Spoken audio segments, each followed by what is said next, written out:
been asked to make a chalk video, so this is that. It was ironic that I chose this particular airplane this morning to make the chalk video with, because as I approached the nose wheel of the airplane, it turns out the chocks are pretty much not even touching the nose wheels of the airplane. This back chalk, not even close. The front chalk, not touching at an angle. It's not technically even chalked.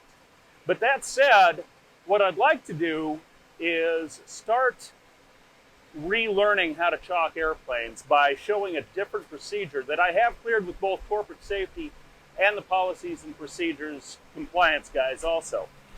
And what it's intended to do is to help reduce hand injuries and back injuries from having to pull chocks out of airplanes that are stuck.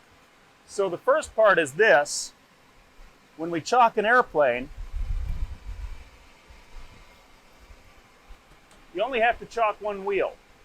It's not a requirement that you span two wheels on the nose gear of an airplane. That goes for Airbuses and 737s alike. Those of you coming from Piedmont may speak a different story, because absolutely the regional jets do have to have the chalk span the tires. But on mainline airplanes, you don't have to span the tires. So if you chalk one airplane, I now have a lot of leverage to be able to easily pull this chalk just before departure or anytime you need to unchalk an airplane. So if you'd be so kind, I'd like to see us start doing chalks this way rather than the old America West way, which spans the wheels, especially on the Airbus. How many of us have had to throw chalks at another chalk just to get it unstuck? So let me show you one more thing that was brought to my attention yesterday. So here we are at the main gear of the same airplane, same 737. That gear was actually chalked very well. But one thing that was brought to my attention the other day was the propensity of people to chalk these airplanes like this and then come in here and kick them into place. It's completely unnecessary. And as an airplane cools down from landing, these tires will deflate a little bit, which means that there's going to be more surface area on the bottom of the tire, and it's going to grab that chalk, making it that much more difficult to pull the chalk. Also, as they fuel the airplane, it too is going to make the airplane settle down onto these tires, and the tires are going to push harder on these chocks.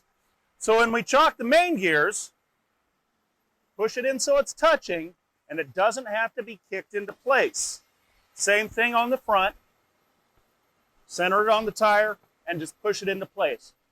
Now here is the big one. This goes for the nose gear and it goes for the mains as well, is these ropes. These ropes need to be outside of the chalk. I want you to look at this picture real quick and tell me what you think about it.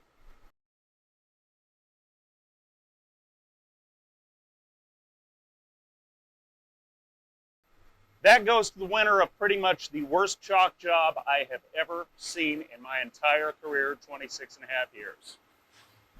Those ropes were somehow under the airplane, right in the middle. The airplane ended up taking a delay because they had to cut the chocks out from underneath the airplane. So again, ropes on the outside of the chalk, press the chalk into place, and walk away. Don't kick them into place. They'll stay put, I promise. Thanks for watching today. We'll see you on the next one.